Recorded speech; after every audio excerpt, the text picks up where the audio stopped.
They said you were the best in the Parsec.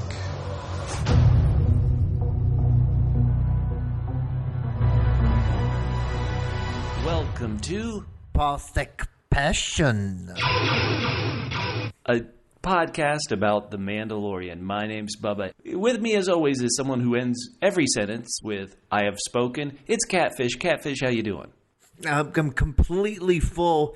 You know what? Had a little bit of a Java party and ate too much egg. Oh, man.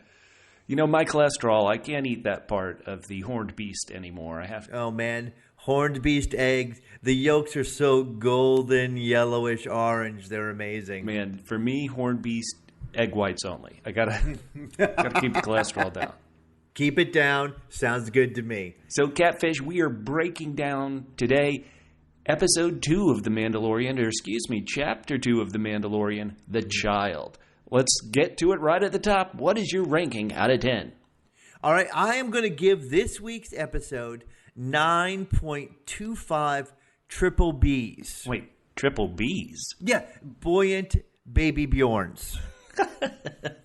That is how many families, parents watching these with their children were like, why couldn't I have a buoyant baby Bjorn / baby buggy that I didn't have to push and would just follow me wherever I went? That would be great. So good. And it just keeps up. You know, if you're speeding away on a sandcrawler, it'll keep up with you. I love it. Exactly. Absolutely right. If you need to maneuver it out of trouble, you can. So 9.25, that's down a fraction from your ranking of the first episode, the first chapter. Why did you go down just a little smidge? Well, but part of it is I'm taking off about 0.25 points for myself. Yeah, from the last podcast when we were like, oh my God, this is amazing. He saw the baby. He's saving the baby. There's no way he is going to subject this baby to any danger, not realizing that the reason why he killed IG-11 and saved the baby was it's because if a live baby gets him all the Beskar that he wants, dead baby NG. So obviously we know the tropes. And we know that eventually he is going to protect this baby. But I kind of jumped the gun on that last time thinking he already went to protection. When that's not the issue right now. I realized it when he offered to share some of the rewards with Agnolti. And like, oh, I was ashen-faced. I will say this. I know we're going to talk about it a little bit later. You know, you recognize a problem, a slight problem, when you've got, this is kind of a road trip sort of, and we've got one of the members of the road trip is a baby that doesn't speak, and the other one is a dude with a helmet on who doesn't speak. So I feel like we're going to need a little bit more adventures. A little bit more talking. There weren't that many Mandalicious lines this week because there was just a lot of not talking. But other than that, I enjoyed it. I love where it's going. Great humor in this. Also, it's really, I mean, that's sort of, we talked about that this is kind of a Western, except for the fact that, Clint Eastwood never got embarrassed by a bunch of small members of another species. But I think it's not only it's completely appropriate because it kind of fits in with some of the world. I think it's awesome. So it just a little bit lower. I have to say, Baby Yoda is freaking adorable. Adorable.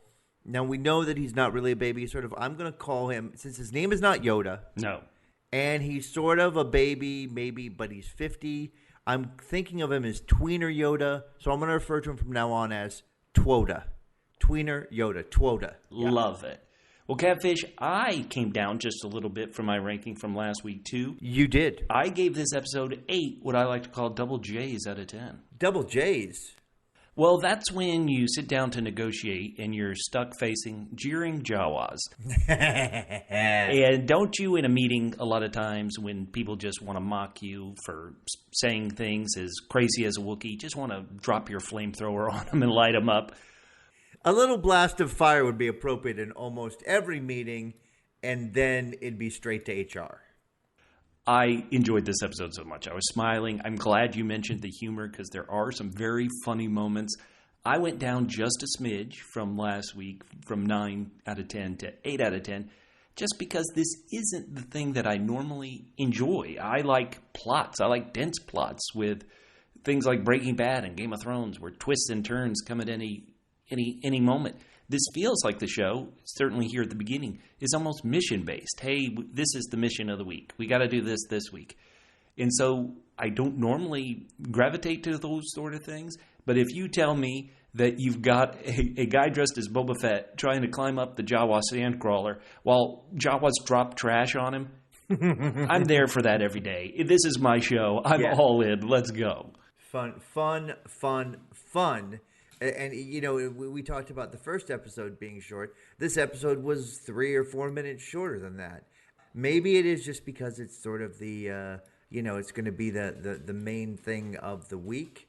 I don't mind. I feel like what this show does so great is it drops into this world we know, but gives us more information. You know, we got to see, who doesn't love the Jawas, and yet we have more of the Jawas here. We get to learn more about them, that they are, not only do they love specific egg, but that they love to beef, and they will beef dirty. It's great. It's so great. Yeah, it is great. Listeners, if you are somehow brand new to the podcast, thank you for joining up. This is Parsec Passion. We're part of the Double P media family.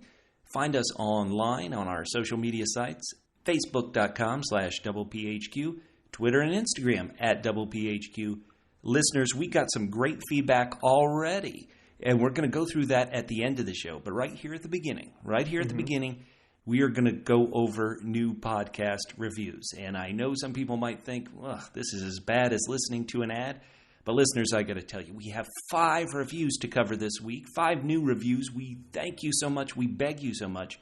A little thing in the podcasting community a lot of people talk about is, you say, hey, tweet us @DoublePHQ. And normally you get about 1%. As crazy as it sounds, only 1% of the audience will actually go and do something you ask them to do. We have 5 new reviews. Yeah, that's about our audience. It's only 500. We're diving into this very competitive Star Wars space. And so we need every single one of you guys. Please, at this moment, if you listen and download on Apple Podcasts or iTunes, go there and write a review. Don't just click stars. We need you to actually write words. You can write gibberish. You can write in Jawa. We just need some more listeners. We need people to be able to discover it. If you're on Stitcher, if you're on Spotify, if you're on Podbean, we got a review this week on Podbean. Please give it to us. We desperately, desperately need it. And Catfish, because we're new and we're trying to grow this, I'm going to go crazy. I'm going to set a goal of 100 reviews by the time we finish season 1. I don't know, Bubba. I have a lot of faith in you, but that seems like that's a lot of reviews we're going to have to get. Never tell me the odds. Star Wars fans, we need reviews. Please, please, please, just go type anything. Click the stars. Yes, we love 5 stars. Who doesn't? But we need you to write something. Join us as we walk across these long vistas on this podcast journey. And so to reward the 5 people who gave us new podcast reviews, Catfish, why don't you read this one on Apple Podcasts? First of all, well, I'm going to comment on this review afterwards. This review needs to be broken down just like this show because it is amazing. All right. This is by Endless Mike. 5 stars, Endless Mike 03.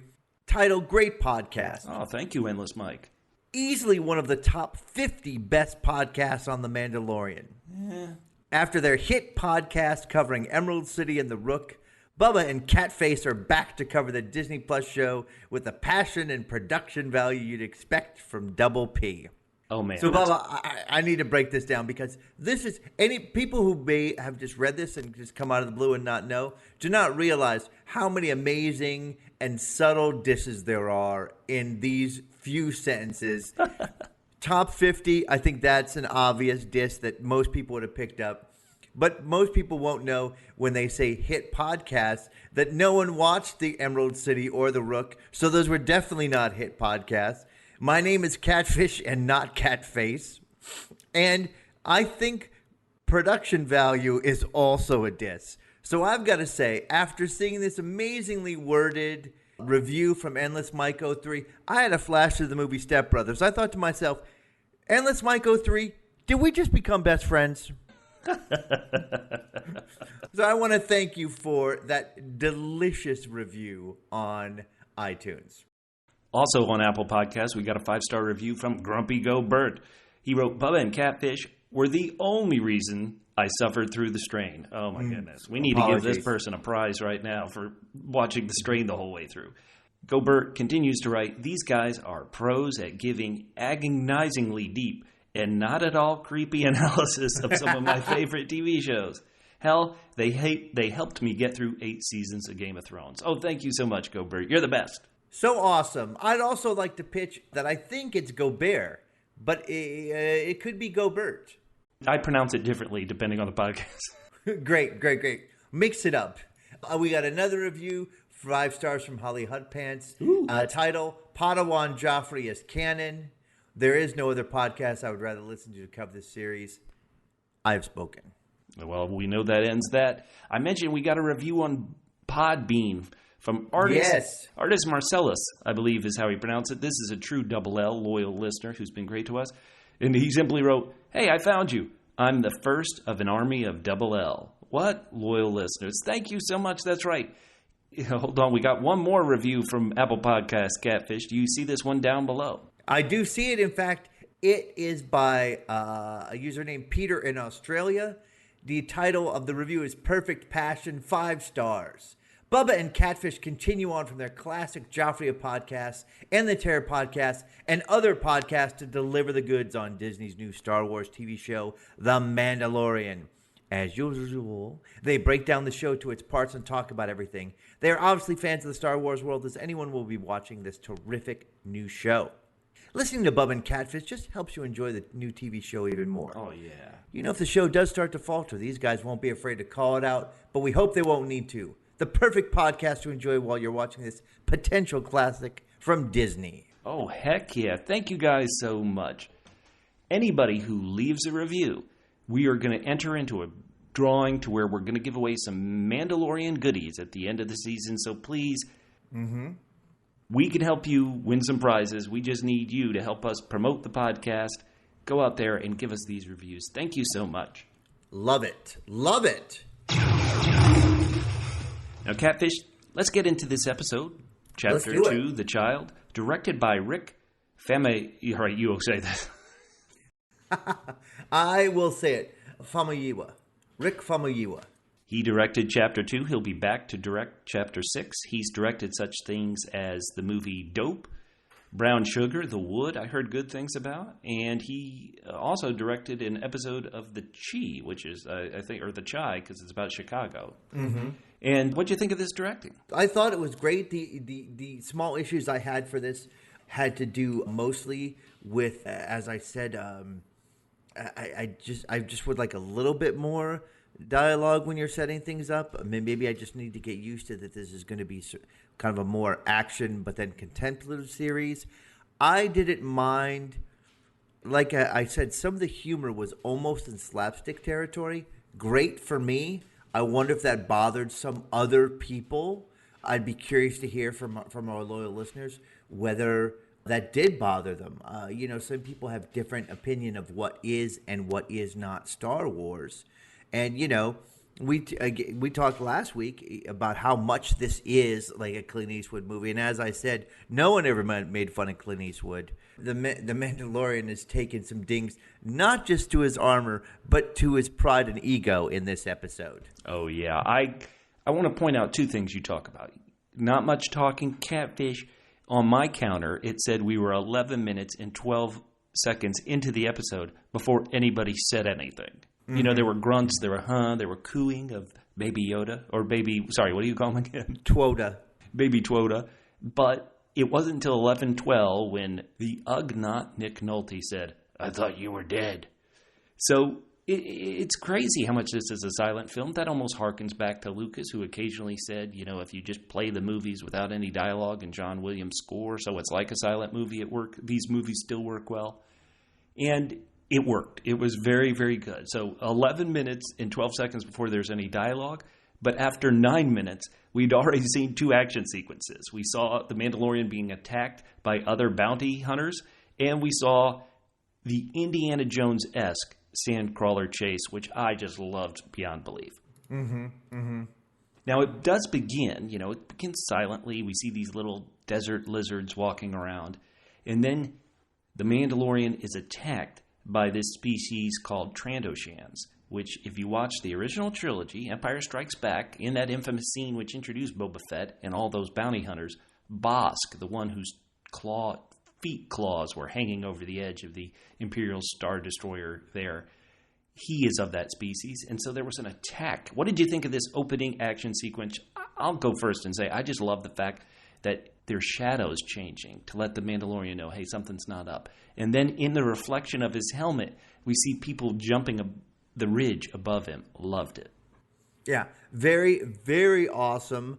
I watched this on my laptop, and I'm in my computer, and I had to actually go back and lighten the screen a little bit. It was a little too dark to see some of the things that were happening, especially during the repair scene with Twoda. But I love the action sequence. It was a lot of fun. And then, I love how when they just throw little things in here. And then we see, after it's over, a tracker hit the ground. Oh, yes. Great point. The question is, are they tracking him? Was he sort of bait, let him get Twoda and then kill him, and then you don't have to pay all this Beskar? So just curious, they dropped these little things in. So Catfish, I'm so glad you love that. I love that moment to where he's like, okay, he survived. Yeah, he's been dinged up. He's got some cuts and bruises and pain. You think the fight is over, and then you look and see that tracking device, and it's like, oh no, this could be worse than we thought. Exactly. So good to set up sort of the long con here, and again, even though, like you said, he had kind of one job in this episode to get off the planet, and they spent the entire episode doing it, still building on the larger world of kind of what is going on here. So we get some of that cute baby Yoda, the tween Yoda, Twoda, where the Mando is trying to fix his injuries, shocking them, hitting them with electricity, and Baby Yoda is trying to help. Baby Yoda jumps out of the Triple B a couple times. I loved it. Yeah, so good. Again, you see him, you see Twoda reaching for him, and it's the first indication.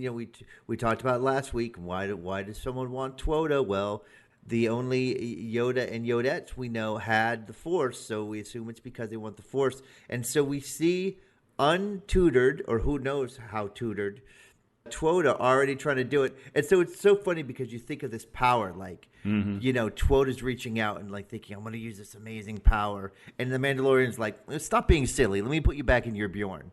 So it's so cute that he is like being protective of Twoda when Twoda, as we see at the end, already has some power. Tween Yoda, Twoda, he reminds me of when I was still in the crib. Always just helping people. Yeah. The only thing it would have been nice, again, this is where we get, again, when we've got a baby that doesn't react so much except for those damn adorable eyes. Oh, my God, so cute.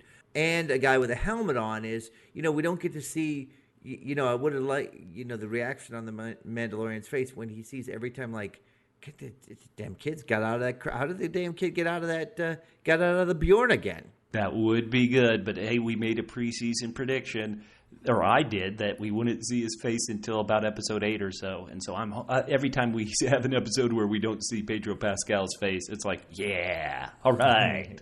Nice. Now, Catfish, I want to ask you a couple of things that tangential to the show. How much money is Disney going to make selling Baby Yoda toys this winter for the holiday season? Well, Bubba, here's a confession I have to make, even though I am a fan of Star Wars. You are the super fan. Well, maybe you're not even the superest of fans, but I am not sure that I ever had any kind of Star Wars action figure, toy, anything like that. And I am telling you. Wait. You don't think you did? Cancel the podcast. I don't think I did. Cut his mic. Cut his mic. Well, I may be able to do it now because, darn it, that Twota, I want one right now. Oh, heck yeah. I meant to say this last week, but one thing I also thought watching the premiere episode, probably more than this one, I think to myself, boy, anytime you go to like a Comic-Con convention, there are going to be so many characters out of this show. All those Mando uniforms we saw when he went and gave the Beskar steel to his tribe. Certainly Werner Herzog. People are going to want to dress up as him. I just can't wait to go to the next fan convention to see all the people in cosplay based around these characters. I think it's going to be great. So good. And you might have Jawas walking around with random parts of things. Because when he gets back to his ship, they've got his ship up on blocks. And they're stripping it for everything they can. I love it. Hell yeah. At that point, why not just fly the ship away? You know? But no, let's strip it. Right? They have stripped it. I mean, it's funny. It's so random. I thought to myself, well, of course, he would never be able to fix it if they'd gone inside and taking a lot of just ransacked it without caring. But random strips off the side, hilarious. And I realize now that in the Mandalorian's list, number 1 is still droids, but number 2 on his list is Jawas. He's building a list. Yeah, he is building a list, and he is checking it twice. Right. By the end of the season, we might have who got on the list. Maybe that's another new feature we'll add in. Who got on the list this week? I love it. Okay, so I loved this action scene. I called it an Indiana Jones action scene because unlike a lot of Star Wars characters, he's getting beat up. As you said, he's taking L's. He's doing incredible things like Indy. Indy ran and got on a tank and had to do all these daring things. Here, he's chasing after a Jawa sandcrawler. The first thing he jumps on is the tube that sucked up R2-D2 back in Star Wars A New Hope. And then he's crawling it up. They're throwing trash on him. He gets to the top, just like Indy would occasionally defeat one villain and then he turns around and, oh, wait, there's more. This was great. This action scene is worth the price of admission. I'm calling it. These 2 action scenes that I have loved so far, the IG-11 Mando shootout last week and this one, if the episode's short, I'll be a bit disappointed, but you keep giving me stuff like this, I'm on cloud 9. So good, yes. And you called it earlier. I mean, between the trash, and then he was throwing them off, and I'm like, oh my goodness. These poor Jawas, he is serious about this. And then he gets to the top. You think he succeeded. And then he gets blasted by 12 at once. Boom. He's out. So good. It is great. How can anybody watch this and not have a smile on their face? I heard people talking about how this show is kind of slow. There are a lot of scenes of vistas and him doing this walk. And I understand that part of it. But when those are kind of like the spice, and the meat of this show are these action sequences. I love them. Absolutely. Absolutely. And we get back to my favorite character. I'm so sad. I'm sad if he's going to go back to Ugnolti. So awesome. And we learned something important here. Yeah, get to it. That Twota eats frogs. Right. We saw Yoda on Dagobah back at Empire Strikes Back. He made Luke a meal, and you wonder, was it all frog? Tastes just like chicken. We need Kermit to show up and be like, oh no. Yeah. Exactly. Disney owns them both. Let's make this happen. So, Ugnolti, he has spoken again, and he's like, we'll trade something so you can get your parts back. And the Mando's taking a very modern American stance, at least. Like, wait, trade for the stuff they stole? What are you talking about? And they go to this meeting, and I've already mentioned it, but when the Jawas are jeering him and talking trash, you speak terrible Jawa. You sound like a Wookiee. And the Mandalorian's response, you understand this? I was laughing. It killed me. That was my second Mandalicious line of the week was you speak terrible Jawa, you sound like a Wookiee. The one that came before that was when Ugnolti comments to the Mandalorian, they don't seem to like you. And he says, well, I did disintegrate a few of them. Oh, so good. So good. He disintegrated a couple. He threw a couple off the top of the sandcrawler. Yeah. Love it. So good. So there's the back and forth, and he agrees, look, he needs his stuff back. He's got to get off this planet. So he agrees to go get this egg for him. There's a little bit of humor I love in the travel to get the egg. He's in that obviously tiny, command center bridge of the sandcrawler. It's so small that when they hit a bump, his head knocks the ceiling. The Jawas start laughing at him. They are Double J jeering Jawas the whole time. Perhaps this is a classic thing where people in these helmets always hit their head. Back in 1977 in Star Wars A New Hope, Stormtrooper bopped his head on one of those doors on the Death Star that go up and down as an homage to that. In the prequel, Attack of the Clones, they had Jango Fett bop his head when he walked onto his ship, the Slave One. And so now here's another Mando bopping his head. I love it. Speaking of homages, and who knows, these may have been completely unintentional and just things I flashed on. But when they started chanting egg, egg, egg, I had a flash to the Galaxy Quest when those little beings are chanting, rock, rock, rock, rock, rock. No, that is a great point and a great homage and a great moment in that great movie Galaxy Quest, Yeah. Capish, you're right. And then we got there, and I flashed onto Monty Python and the Holy Grail because that cave looked just like the cave where the vicious rabbit was. Oh, man. Yeah, was that also where the monster from R was?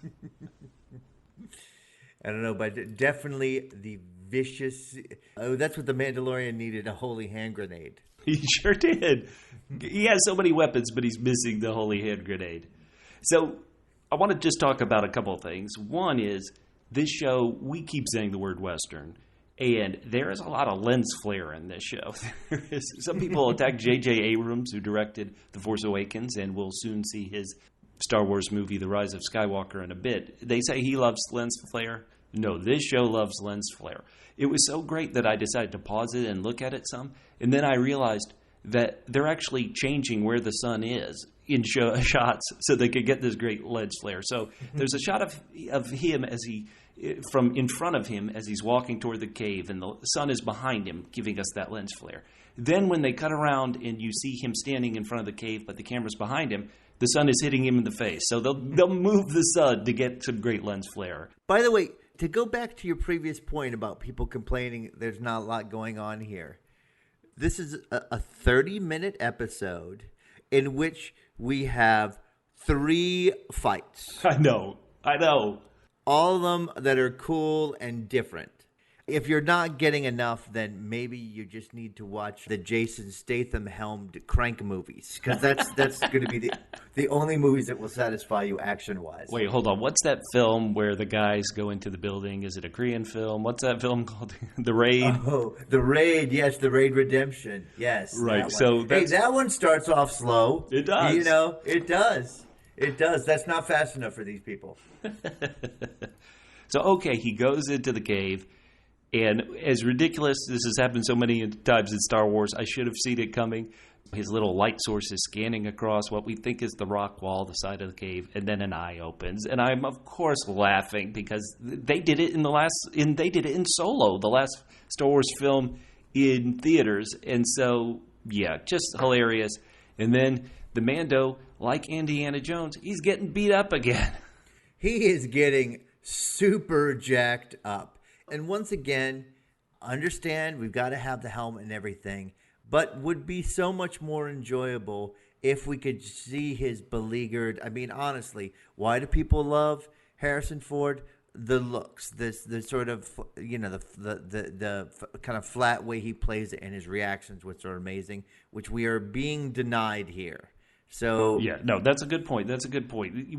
When you said that, I suddenly thought of that great moment, and I can't remember which Indiana Jones movie it was in, but where he's been in a fight, he's so beat up. Oh, it's in the first one, in Raiders of the Lost Ark, when he's been beat up, and the big bald guy by the plane that's spinning around is coming at him, and he gives him like a signal with his hands to say, yeah, okay, give me a second, I'll get up again, and we can fight some more. That's what the Mando's suffering through. I love it. Yeah, it is so good. His uniform is all jacked up. The chest plate is bent. He's losing all his weapons. He's ready to make a last stand with just a knife. We all know, because they set it up earlier, with Yoda reaching out with his hand. So we're like, is Yoda going to save them? And I like what they do here. They do a couple times where you're like, oh my God, this is it. This is his last chance. Yoda's got to do it now. And then he survives. And then sure enough, right before he's about to get gored, Twota holds him off. So exciting. Love it. So great. We as an audience, let's take the show at its own value. We should assume that the Mando is not very knowledgeable about the Force. Certainly what he says later about like when Nolte's like, yeah, I don't understand what happened. And he's like, I don't either. So he's not totally in tune with all the Force can do and all it is. But he's closed his eyes. He's holding this little tiny knife forward as this beast is so charging small. at him. And then you're right. If we saw his face, you'd suddenly almost see him open his eyes and go, wait, I'm not dead yet? What happened? It is a great shock. And also, once again, we don't get a reaction because of the helmet. This is another moment where, like, you see how important it is. Michael Caine always talks about this, is that the best acting is done when you're not speaking, but when you're reacting, and that adds so much to the audience, and we don't get to see the reaction. It would have been so satisfying to have someone to give a reaction there to sort of make this moment like a moment.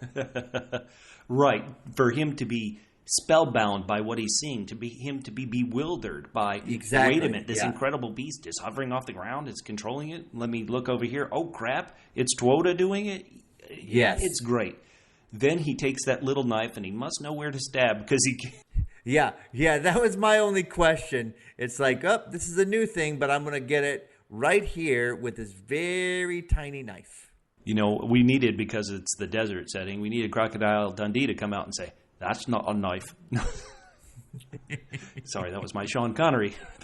Instead of Okay, thank God you identified it, because I did not know what it was. But that is indeed your Sean Connery. And then the Mandalorian Chapter 2 turned into a PSA. And you know what that PSA was, Catfish? What was it, Bubba? Don't do crack. Because they crack open the egg and they are addicted to this yummy Man, they yolk. are so crazy for this egg. But before that, the important other thing that happens, which is a concern until the very end of the episode, is this Tucker's poor Twota out. Yeah, that's right. He's gone to nap time. Yeah, boom, nap time. It may be time to procure some more frogs. Well, I like when Baby Yoda keeps getting out of the Bjorn out of the crib. Mando looks at him and presses a button on his wrist guards there to close it, to be like, you deserve a timeout. to Twota timeout. Exactly. So they make the trade. The first time we saw Ugnaughts in Cloud City in Empire Strikes Back, what were they doing? They were working on parts. They were putting stuff together. I mentioned we saw them in the Cloud City when 3PO got busted up, and there was a chance he was going to be turned into junk and trash. So we know these Ugnaughts know technology. They know scraps and parts. And Ugnolte, he's not one to rest on your laurels. Or possibly he just wants all these villains out of his valley. And so he's like, no, we're going to finish it now, buddy. If you help, we could possibly get done quick. Chop, chop. Yeah, I like though. That's the kind of guy. That's the kind of guy you want to hang out with, right? You're like, my stuff got wrecked. He helps you get your stuff back, and then when you get back, he's like, well, you better help me. And I'm like, wow, I guess you're volunteering to help. If you ever need a ride to the airport, Ugnaughts that friend. He is your guy, faux show. They put it back together. I forgot to mention that they also have developed a repartee to where when the Mando comes back, he says to Ugnolte, he goes, surprised you waited. Which, of course, here we go. Ugnolte's ready for that line he served up. And so Ugnolte returns, surprised you took so long. Catfish, are a good team. Are we going to see Ugnolte again? He leaves. Oh, God. He doesn't even take any reward other than these blurgs. Blurg. It seems unlikely he's going to come off the planet, so I'd be sad. He was so important in the first two. I'd be sad to lose him, but if we're replaced by somebody else, that may just be the way that it goes, that the Mandalorian is itinerant. But at least Ignolti got to participate in one of the well-known Mandalorian traditions, pauldron, a.k.a. montage. So they had a fixing the ship pauldron. Dun, dun, dun, dun, dun, dun. I'm doing the A-Team theme for some reason, but they would have these things too. They would have those similar type montages, like, okay, we got to get ready. Yeah. Now, Catfish, I'm going to say something. It's just a question. I'm not. This isn't a prediction. But one thing that tends to happen in these westerns or in these private detective movies, and he's a bit of a private detective going around, where's this Twota, is that somebody betrays our hero.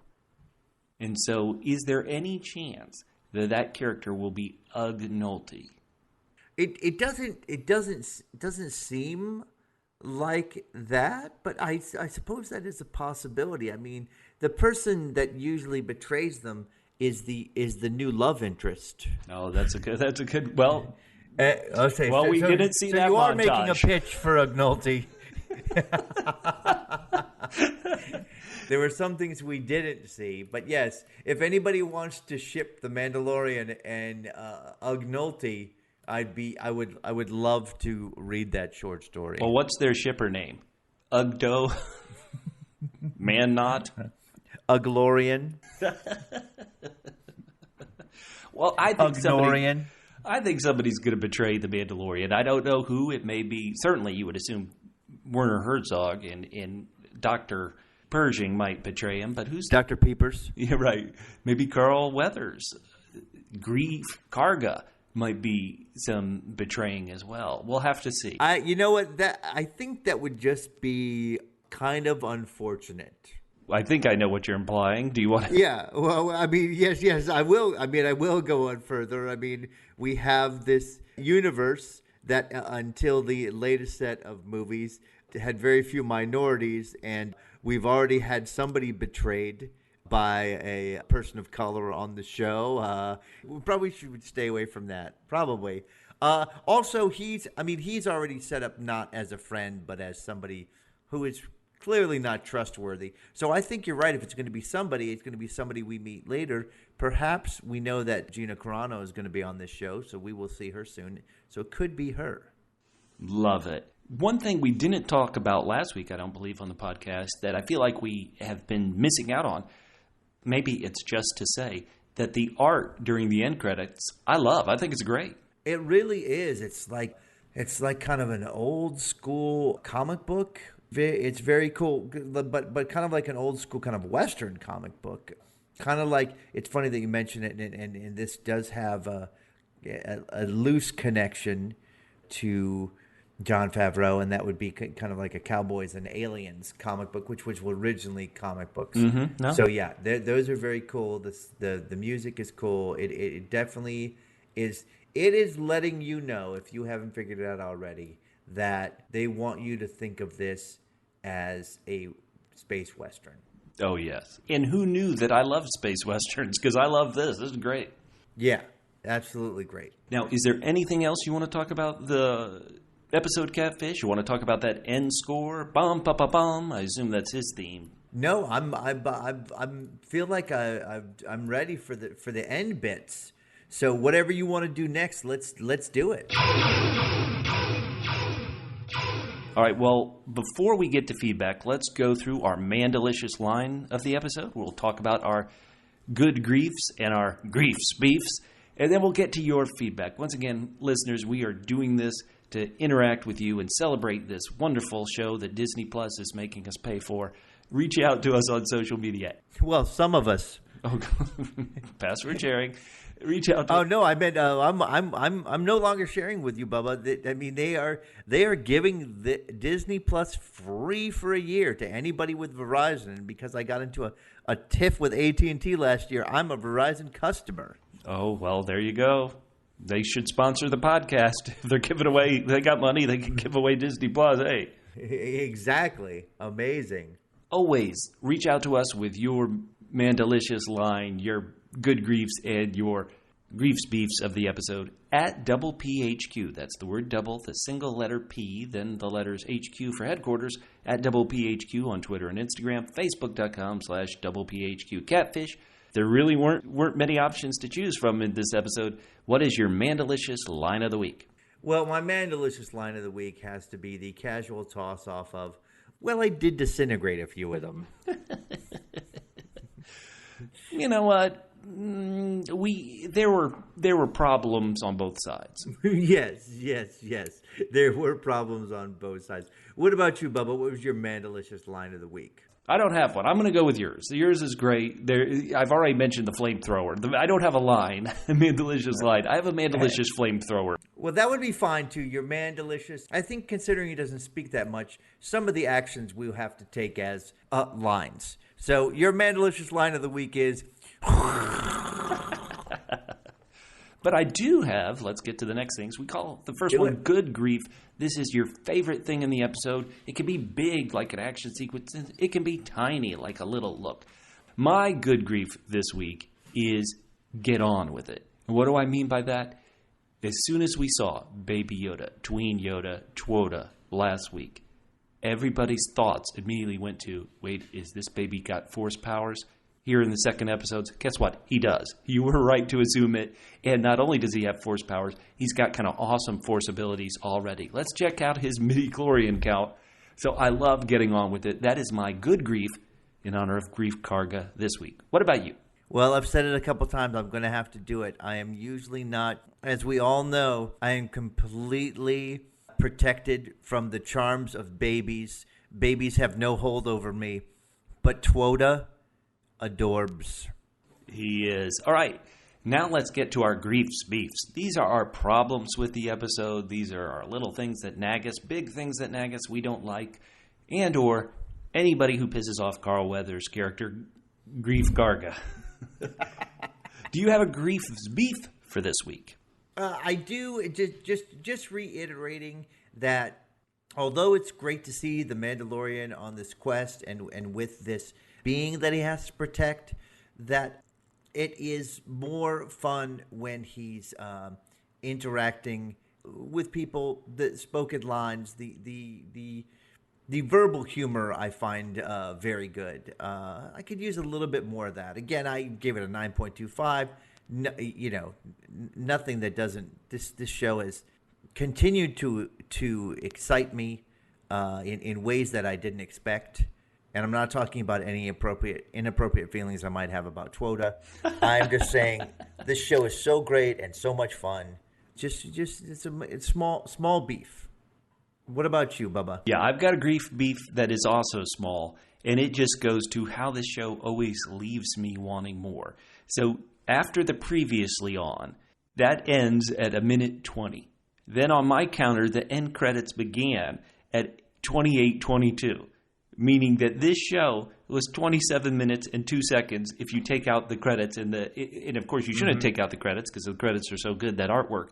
But it is short. Now, of course, I love it. I want more. That's probably what they want me to feel. And so it's a grief beef, but it's one I'll be okay with. I wonder if other listeners, I wonder if other people are going to be okay when shows like Game of Thrones, shows like Breaking Bad. Seemingly our whole lives we've been trained that dramas, action shows are an hour long.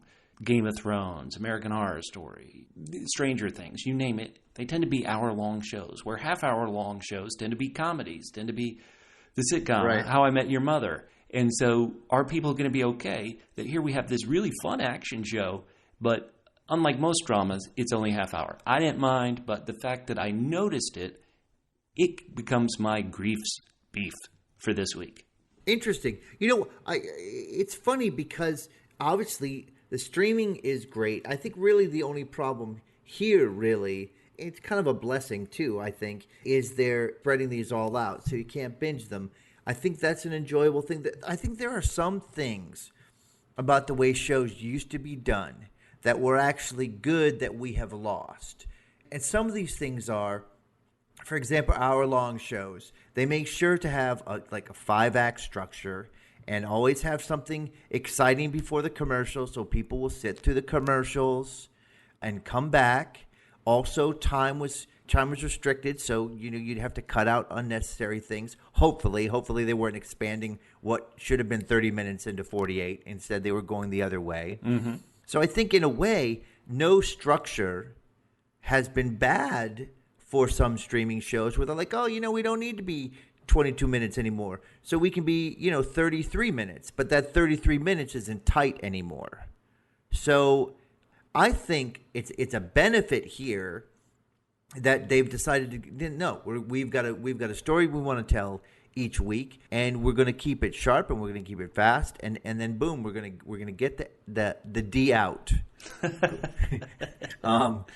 So I think it's really good. I mean, I can see where you would say, some of the feedback we got we're just about to read is like, some people thought the first and second episode should have been just one episode, but there are two separate stories there, and the only issue I'm going to have at the end is if we're going to have these shorter episodes and we're only going to have a 10-episode season, then I hope they're filming the second season right now. Just keep it coming. That is a great point, Catfish. The other Star Wars series they're talking about, one based on Obi-Wan and with Ewan McGregor, another series based on Cassian Andor and K2SO from the movie Rogue One. Those don't appear to be ready for 2020. They may both come in 2022. So The Mandalorian needs to be filming season 2 right now, which I kind of think they are, so that they can produce it and have it ready for a year from now. Yeah, I don't. Yeah, why do I have to wait a whole year? No, I don't want to wait a whole year. Okay, so we're here with teenage Paul, 13-year-old Paul's Wait, can take. we make this satire? Sure, okay. So this is Paul's take on The Mandalorian. Edit that part out. Paul's take on Mandalorian Episode 2, Chapter 2, The Child. Paul, you were saying that you thought those Jawas reminded you of Minions. Yes! Of course they did! Minions are the best! I love capitalism! Paul, if you speak in that voice, it won't be on the podcast.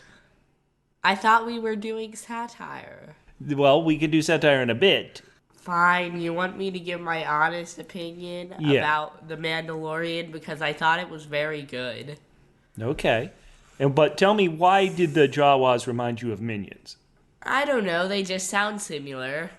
What was your favorite? Hey, do I kind of sound goth? I don't want to sound goth. Edit that part out. Okay.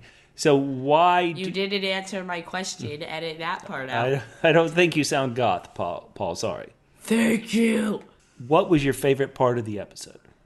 So I liked it when... I don't know, I liked a lot of parts, but so far, my favorite part was when Baby Yoda lifted up the rhinoceros-like creature. I just thought that was very cool. Can we get to the satire now? Hold on.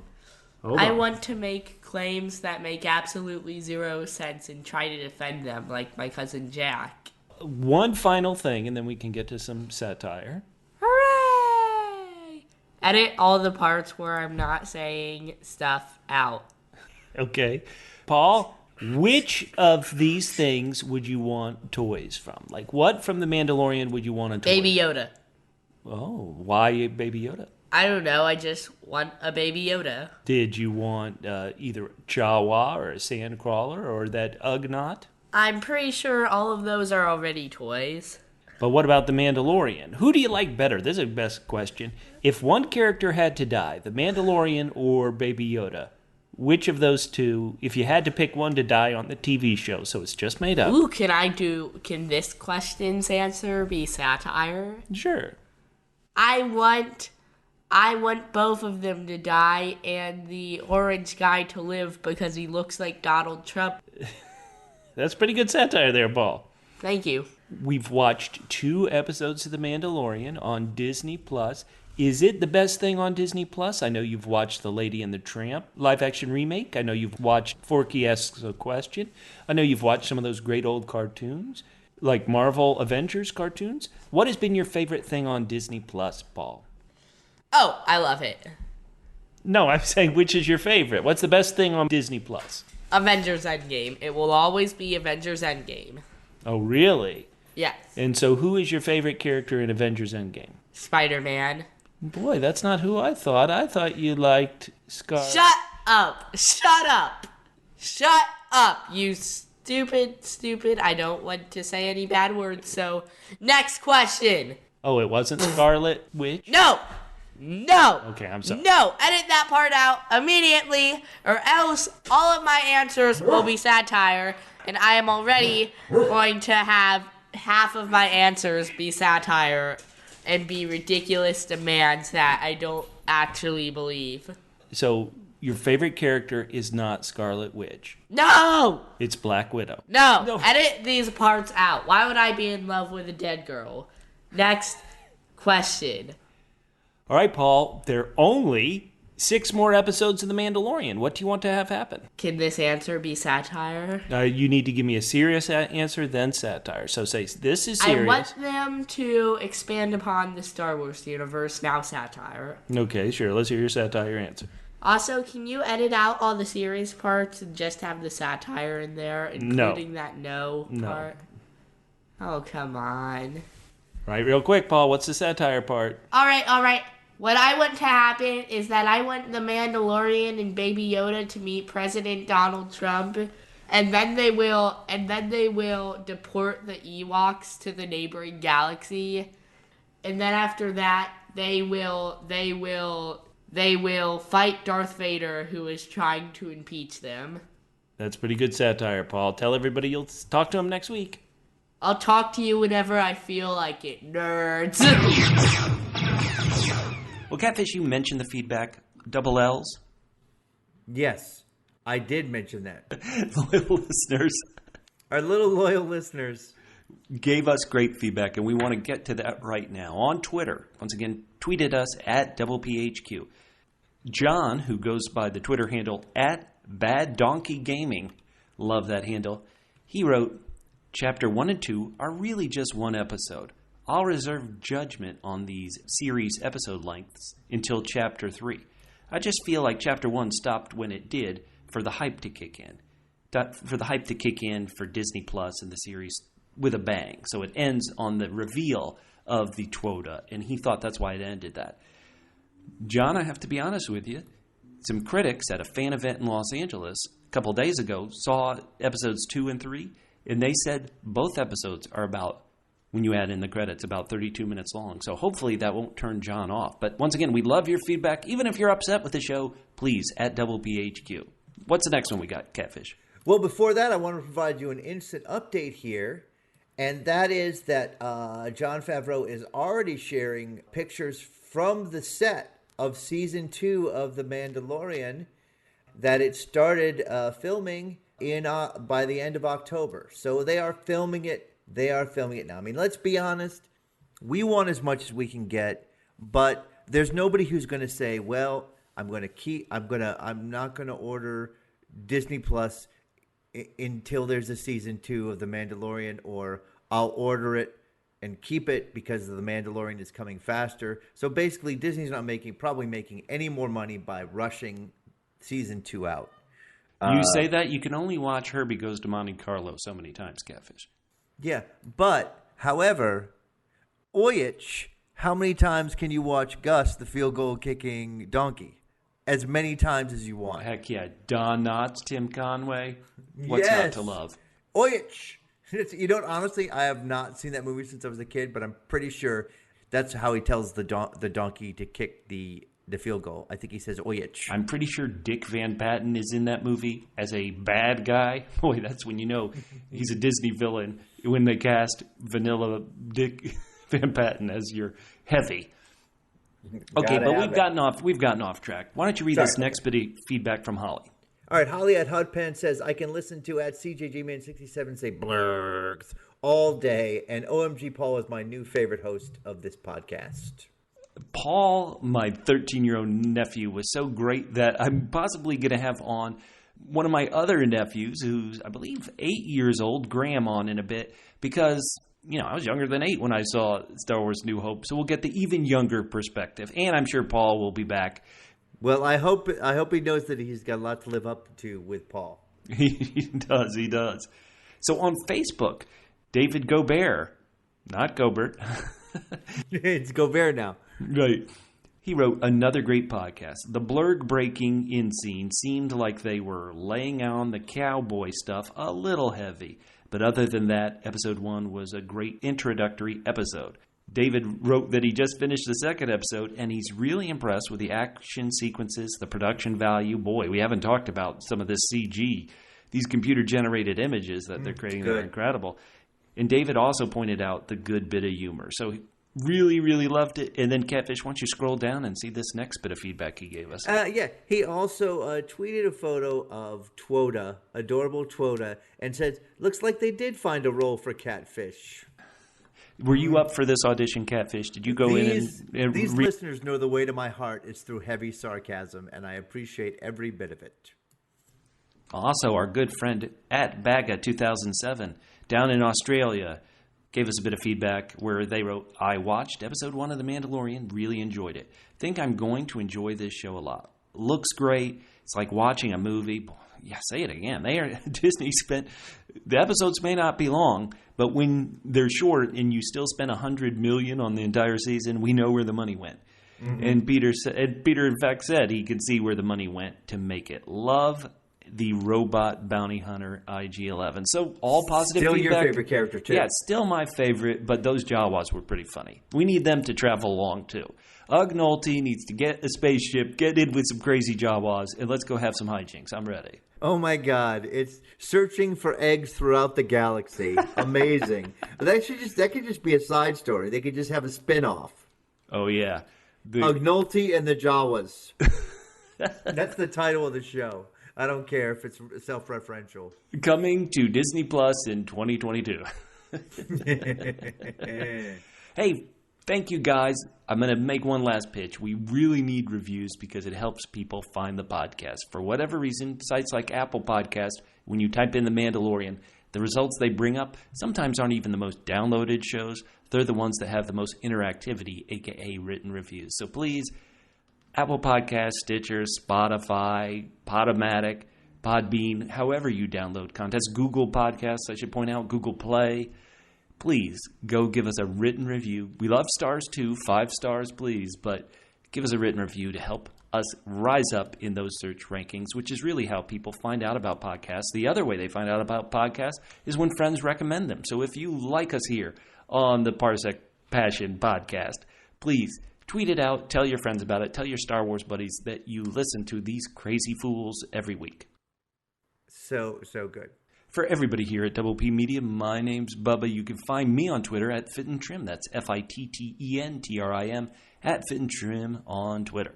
And I'm Catfish or Catface, whichever you prefer. And you can hit me up at CJGman67 on Twitter. And you'll be able to download our episode next Monday after Chapter 3 comes out on Friday. Thank you guys so much. And I have spoken. Parsec Passion. I'm telling you, you do it. You're better. Well, I gotta hear it. Like, I had heard it a lot. Because he wasn't on this episode, it's going to be hard to do. All right, so just make it up. But just don't do James Bond.